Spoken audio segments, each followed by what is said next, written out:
Greetings, UJ, Masters of Leadership, into international business and marketing. This is Shane Tisdale from Cohort 3, and I can't say that I'm Skyping in. I'm going to try to this morning off for Saturday on the 19th, but I'm going to be in Mexico, so I'm not sure if I'm going to be able to or not. But I wanted to say that for case 2-2. Called Doing Business in Cuba One Day Soon. I chose that to be what I would be reviewing, and give you the exact title here of what it says. It says, present one case study analysis from either one of those two other cases or this one. I chose this one. I finally was able to get some good luck over the last 2 years because I was married in Cuba. Believe it or not. So my child is Cuban. I was already doing some types of investment from our nonprofit in that country. I've been there about 14 times or more, and there was a lot in the article here about doing business there, which was it's called Deco 1 or Decal. It looks like Deco 1 instead of Decal, but with such, there's an owner called Terry Kaminer, was born there in Cuba, came to the United States in the 1960s, which is very common, in case people want to know when you're looking at kind of a step one of analysis, you want to look at the history. Well, they had I don't know how to pronounce it, but it's called like the Mariela Lift, and that's when everybody, if you saw Scarface, that's what it is. They showed at the very beginning the lift. Everybody was coming to America, no pun intended. But America had a lot of complaints for the Cubans that were coming because not all of them were checked to know what their actual immigration status was going to be or their history or background. So what happened was there was a little bit of sentiment or bad sentiment from some, especially some that are already legally in America and or those that try to come in the future that remained in America in Miami. That is a huge hub of what some people call Little Havana. If you've been to Miami, besides just going to South Beach, if you've lived there or stayed there for more than a couple hours or a day, you'd probably be able to catch on exactly to what's going on here with this case analysis, because there's not only a hub there politically going on for decades since the 60s, and rightfully so for a lot of different good and bad. But when you're down there, you're not just speaking English anymore. I know that's American, I know it's Florida, but in Miami, you literally can get away with speaking Spanish 24 hours a day. In a lot of parts of Miami, not everywhere, but in a lot of parts, because that's how many Cubans had migrated over and came into Miami, and not all of them were going up to Tampa. So they have their own little hub right down there. So when you look at history, besides what happened there in the 1960s and then what happened from there further, you'd find out that what our book goes into is it's talking about embargoes, and it's talking about other things like that for boycotts and embargoes, and there's another term that came out of a movie lately. But basically that relates to Cuba, and that relates to this story, and it affects it in many different ways from the company's history, because if you saw the movie JFK and you saw how the Cuban Missile Crisis, when Russia was trying to send in missiles, down through Cuba and using Cuba as a hub through the USSR, there was a lot of problems there, and it was stemming from how close in proximity Cuba was to our border there, to Florida, and then hence to Miami, and how it was basically a socialist republic and receiving subsidies. And in the book here it says on page 82, massive Soviet subsidies, like billions. What happened though was after the Cuban Missile Crisis, Russia pulled out, or you should say the USSR pulled out. And I don't know if people have been to Cuba since those times, way back, since Kennedy was, in office, but there's going to be places like when you go downtown in downtown Havana, Old Havana, or there's different provinces there. You could call it Old Havana, Havana City Province. There's 2 or 3 of them with the same names. But when you go downtown there, you'll see different things that are old, that are classic type things that you want to do as a tourist, because it's basically a tourism economy. That's what's going on in Cuba, and that is because the embargo is still going on in Cuba. Don't be fooled. You can fly there now, even on Spirit Airlines, because they're allowing travel in. But that does not mean that the embargo is allowing Cuba to really trade with anybody that the U.S. is friends with, or with the U.S. Are they still importing? They have to import because they don't have a huge amount of what you'd call infrastructure going on in contrast to the U.S. So when you're looking at what I'd call step 2 here for analysis, you're looking at strengths and weaknesses. It is a place since the 1920s. If you did some research on that, you found out about Lucky Luciano and Meyer Lansky and the gangsters back in those times. They were in some parts in the U.S., and literally from wherever they were at, they could take a 50-minute flight or a 30-minute flight over from the bottom of the United States, probably in Miami then, and be at Cuba, within 30 to 40 minutes, and then hop back over. And it was affordable, because for those that don't know about also the history with Cuba, is that we do still have a very long treaty with Guantanamo Bay. That's a mutual treaty between the U.S. has to agree and Cuba has to agree at the same time that we have a base there. And we've had a base there, regardless that they want to shut it down or no, they've shut it down. Whatever it is, it doesn't matter. We had a mutual treaty. So we still were there on the edge of this, whatever you want to put it, like this, I guess, or like that. It's probably going to be like this. On the edge of the island where you have Guantanamo Bay, this would be Havana up here. You come all the way down to the bottom, and you have Guantanamo Bay. We basically fly down into that from the U.S. or boat down into that with the military, with the Navy, and or whatever else. And we keep that. We've kept that as like sovereign type of U.S. soil. And then you come over to the other part. Let me see if I can do that upside down. If you come over to the other part, let me see. Nope, right about here, back over to Havana City Province again. If you come back over here, you have right in that, as you come down from Miami over here, you come right down to that, we have the U.S. intersection. That is not a consulate per se, but acts accordingly in that same vein. So yes, it's like American soil, and you can go in there and apply for immigration type services and whatever else, and then Guantanamo Bay all the way down to the bottom. But besides that, we've embargoed them, and they live on, I can give you an example, doctors live on $10 to $15 a month. Now I didn't say for a doctor, I didn't say $10 to $15 an hour. We know that it would be astronomical in comparison to the U.S. or Canada or anywhere else. But I'm giving you literally an average since I started first going down there and doing research on the island back in 2004, that literally doctors were making that amount, and people that were not doctors were making anywhere between, let's say, $5 to $10 a month. So how do they live, right? Well, they're a socialist republic. So without all the extra, Soviet subsidies coming in there, they have a small amount that they get per month that they ration out, and you get a card and you get a different kind of peso. So you have like a convertible peso, you have regular Cuban pesos, and then you have like convertible pesos. And those are just for getting those other kind of things that are natural necessity items. So if you're going down to get toiletry items, you're going to get a pound of chicken, you're going to get 2 pounds of rice, you're going to get some fruit or some vegetables, whatever's right there. You go down to the store and you give them, then let's just say, convertible pesos, and they know this is the little bit of food for the entire month that you're getting. And then you're hoping you have family still in Miami that's able to send stuff Western Union all the time, to you, and or whatever else. Or if you're able to travel and come back, then you bring stuff back, of course. But they're looking at that stuff at the airport. So if you want to look at company's history, there's a lot going on there.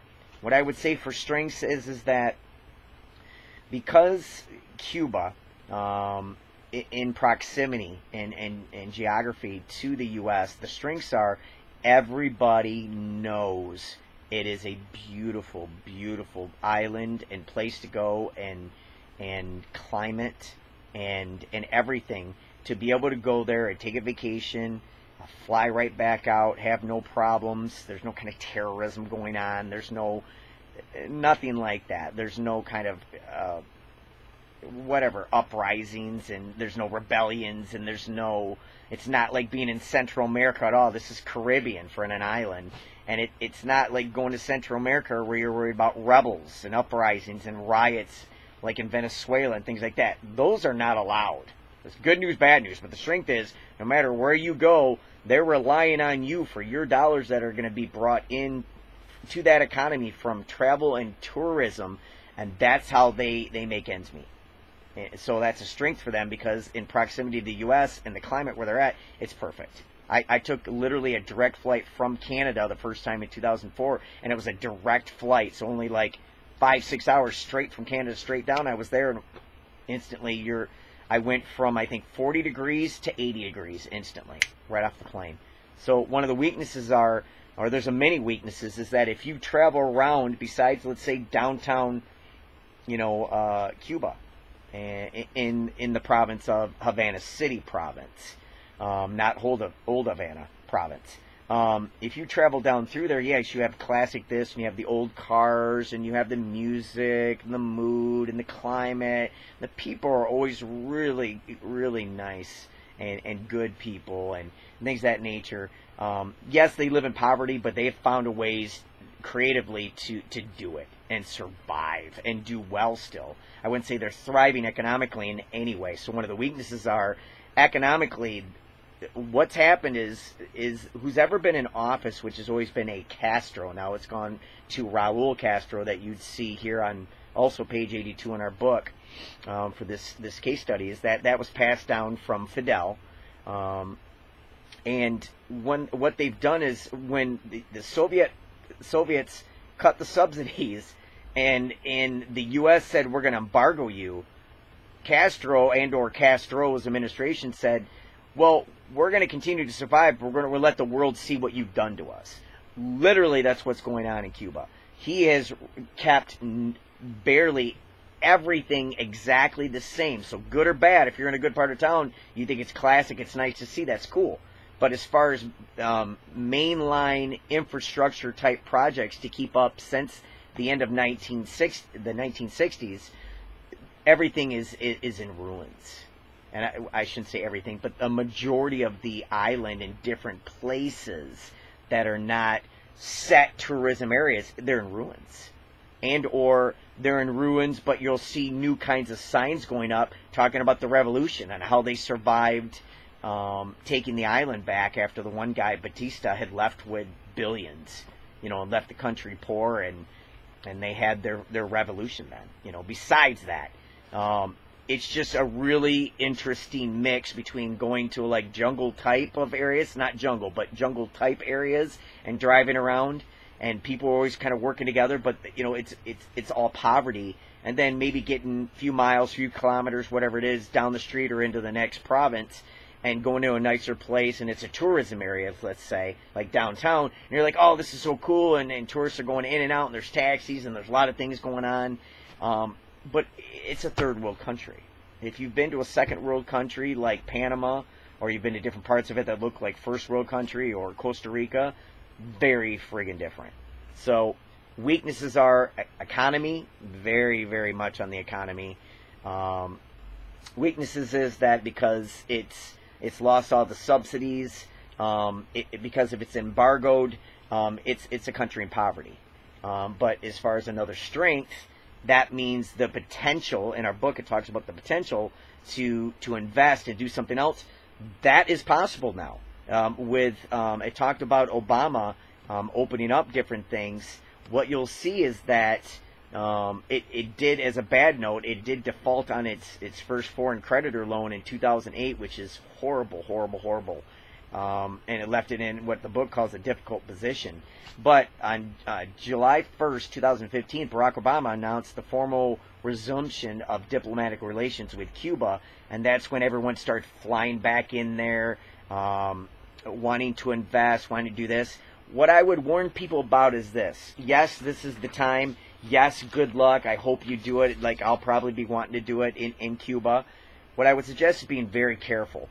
because when you're looking at the external environment and the internal environment going on there, you still have the same family in power. It's still a dictatorship. You can call it whatever you want, a republic, and they have a Senate or they have a Congress, whatever they want to call the House. But the final say, no matter what you've just voted on, still ended up going through Castro. And you know in advance if Castro already said that's not going to happen and they voted yes, ended up not passing. So with the other Castro in office, he's very old. Something else could change too because he's just as old. Yeah, we don't know. This person's name is Terry that has the Deco 1 that is interested in going back there and doing interior design.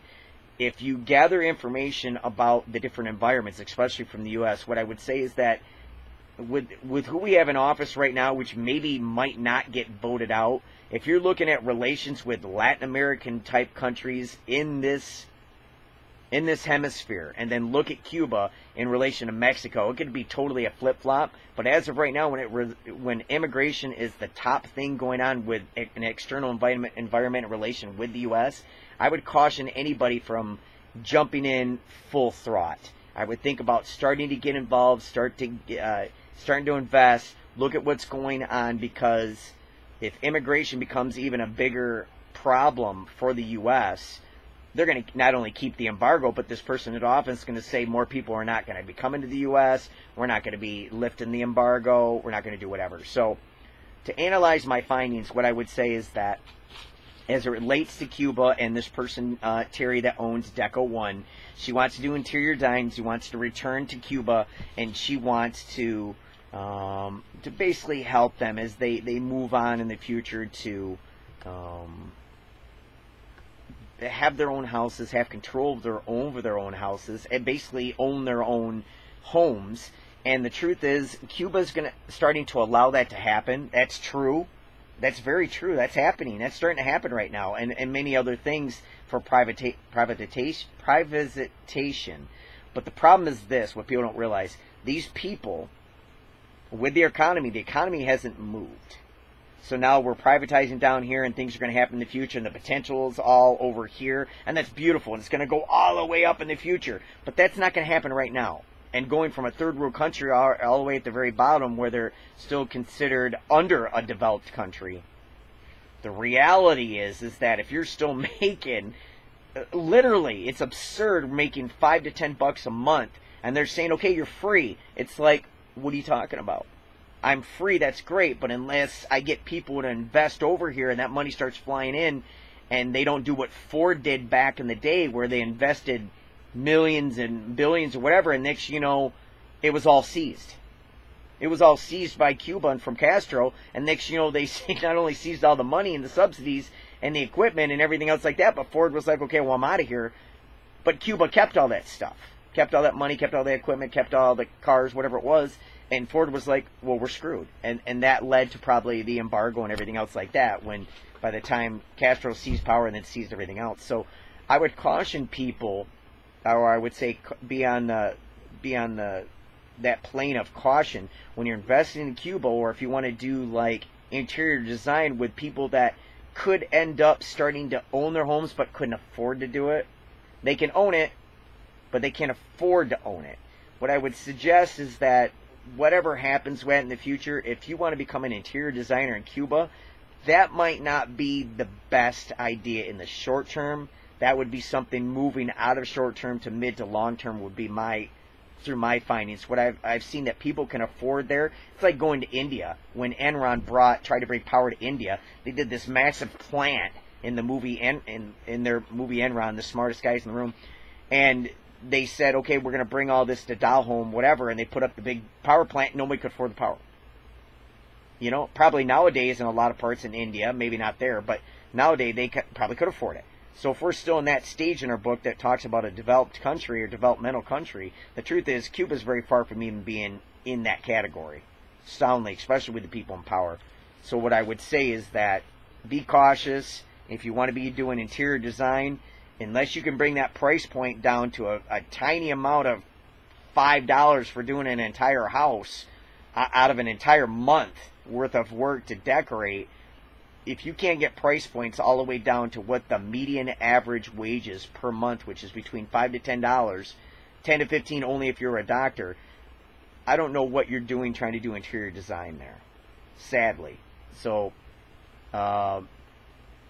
those would be some of my findings. Those would be some of the strengths and weaknesses. And as we go forward, what I would say was a strategy I would say to be there would be kind of corporate level strategy, right? I would suggest that if people really want to help Cuba and you want to invest, you want to do this, whatever, is write your congressman, especially if they're in Florida, first, and try to get people more on boat with what we want to help Cuba with in the future, and of course, write them to try to hope that there's going to be an end to the embargo someday, because that's what's really stifling the entire economy in Cuba. And then with that lifted, not only could capital renovations begin and infrastructure rebuilding, but it's going to take years and years. In our book, it talks about 50 years or something like that. It's going to be that or more in Cuba, because it's been like that stifled since the end of the 60s. So I caution people on and having a strategy beyond short term, looking more mid-term, long-term for Cuba at this point. Business level strategy was, I wouldn't try to pick anything that doesn't coincide right now with travel and tourism. Right now we have what Terry wants to do with interior design, and they don't really own their homes and they can't afford to own their homes, and those that can get the monies in to do that, it's too much and you're not going to be able to keep it up. And even if they could, you don't have enough people doing it.